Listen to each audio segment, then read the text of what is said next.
Well, this is third quarter earnings with Bloomberg Quint and Capital First. Strong quarter, profits and net interest income both have seen a substantial jump. Joining us to talk about the quarter gone by and the outlook ahead is Mr. V Vaidyanathan, CMD at Capital First. Mr. Vaidyanathan, thank you so much for taking the time out and joining us. Thank you. It's been across parameters, I would say, it's been a strong quarter. Would it partially also be aided by the fact that there was a low base the last quarter? And part two of my question would be, if this is what you've done in the O&D quarter, is this a sign of things to come for the next few quarters as well until the merger happens? It's not really on a lower base or higher base, actually. If you take a CAGR of Capital First for 5 years at a stretch, it is a CAGR growth top line of 27% of AUM and profit growth of 40%. So I think it's been a steady story coming from in the last 5 years. In our case, frankly, it's a pretty straight business. You know, you grow the loan book, you get the more NII. As long as the quality is good and credit losses are under control, the profit continues to grow. And that's what's happening at Capital First. Yeah, but if the reason why I ask this, because across all parameters, both the AUM growth as well as the profitability, the numbers, good as they are better than what the best of the estimates were on the street. So did a base factor also help you, or is this pure business momentum that could last into the quarters ahead, is my question. A very good question, actually. See, we always guide for 25% growth for the last many years. It's 30% this year.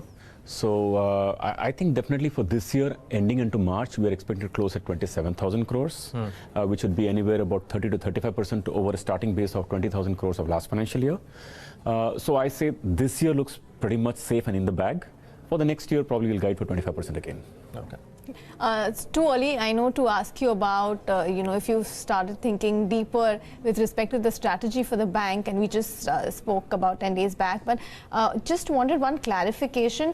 Post the merger, the share of Warburg Pincus will go slightly above 10%, if I'm correct, and if that's the case, they'll have to bring it down, just below that 10% mark. So have you heard from them on what their strategy is with respect to their investment in Capital First? That's correct, actually. About 10.2 or 10.3% would be their share.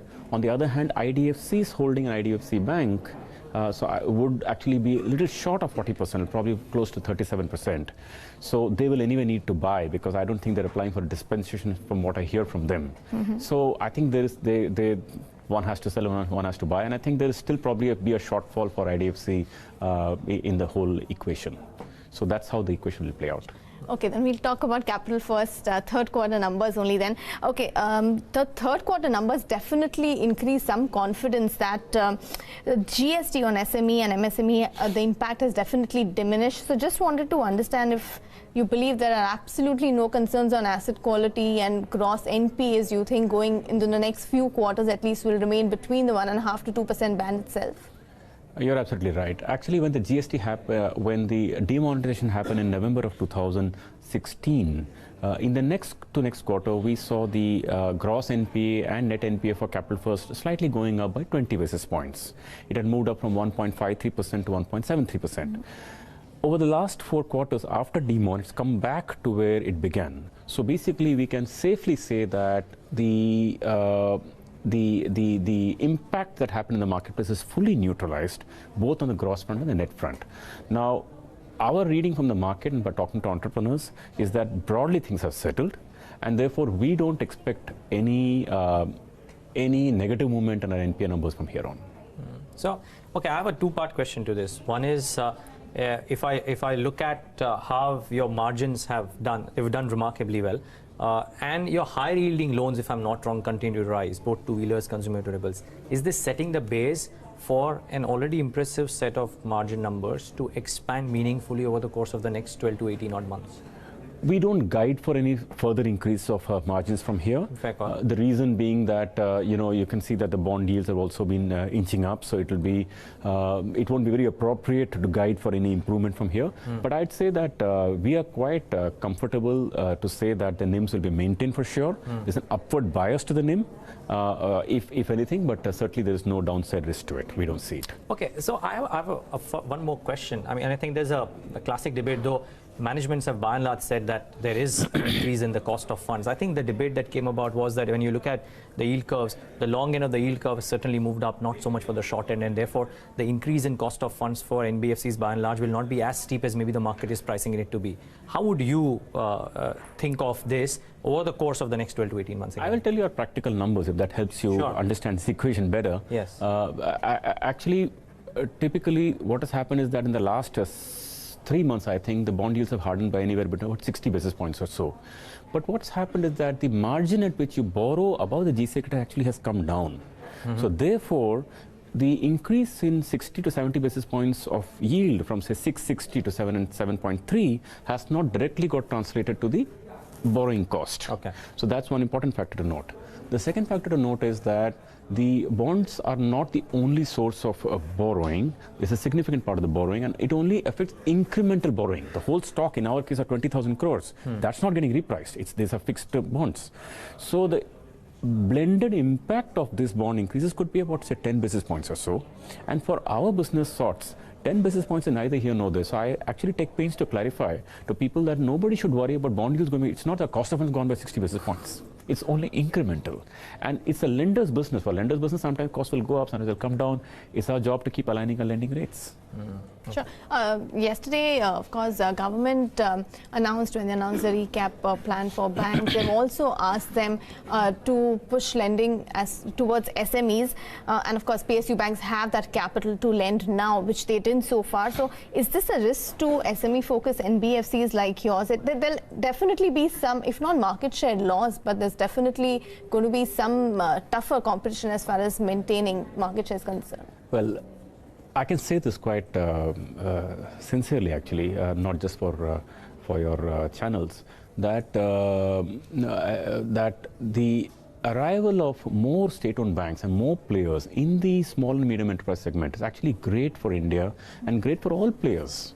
Because you really never want to be the big player in town and nobody else being there. Because if the state-owned banks were not lending to the state-owned to that small and medium enterprise sector, now it would be pretty difficult, so to say, for existing players to even refinance a particular loan, for example. You don't want to be the only lender to a customer. So actually more players coming in, the market expands. We really are looking forward to it. Actually, when the news came, not just yesterday, the first time they announced the 2.11 lakh, there was a yippee kind of a feeling, fine, they're back in the market and stuff. So actually it's good for India, I can tell you. Good for India, but will it only increase the competitive intensity? Because so far they were not. No, you're making a good point. Lending. You're making a good point. I'm happy you're asking this. I'm saying when the pie grows, it is really good for existing players and particularly good for nimble players. So, for example, the US economy over the last maybe 30 years, as if there's moved from, say, being a 10 trillion economy to a 16 trillion economy, every player there has benefited. So I would say, therefore, that if the pie grows, it is really good. If you see the extent of SME lending in the sector, it's not more than 16% of the banking system's credit. It's really low. At some stage, it has to grow up. Actually, so coming on that, Mr. Vaidyanathan, do you reckon that PSU banks, which are arguably not as nimble as NBFCs in this pocket, NBFCs like you, Bajaj Finance and the others, they're not as nimble. Do you think now with this push stroke capital availability to actually do that piece in the MSME space, they'll be able to actually create the market that they hitherto have vacated in large portions? It depends a lot on the skill set, actually, more than the availability of funds. But certainly, this gives them more muscle. It gives them more ability to be more active in the space. And certainly being crippled with capital does not give them the feeling that they want to lend.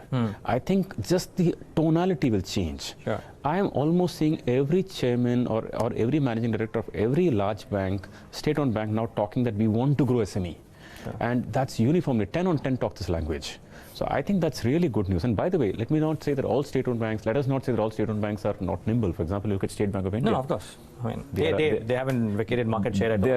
They're a league of their own. So completely agree. Okay, I have answered my questions on all capital first quarters, if you have any, because I just wanted to ask a budget question as well, unless you have a capital first question. What do you expect this year's budget, both from a perspective of a retail-focused NBFC, as also from a perspective of a soon-to-be bank? Well, actually, I say it's not just a expectation. Actually, I would put it as a wish that we make serious investments in agriculture, because I think that is one area that people are really worried about, and you can see the storylines coming there. Of late, I think that story is also improving because of 2 good monsoons and maybe some consumption pushed through Narega and all that. But fact is that is one big story. Second big story I'm really looking forward is infrastructure. Really, for the financial sector, it's nothing, there is no really demand list, wish list, nothing like that. I'd say if it's a pro-poor, pro-agriculture, pro-infrastructure budget, I'll be very happy. And that's what I actually expect. The election year coming up, I'd certainly expect that much. Well, let's hope fiscal prudence also stays a part of it. But yeah, I think the point is well taken. Mr. Vaidyanathan, thank you so much for taking the time out and joining us thank you very much. On this third quarter interactions. Well, this was Capital First in a strong quarter from Quest.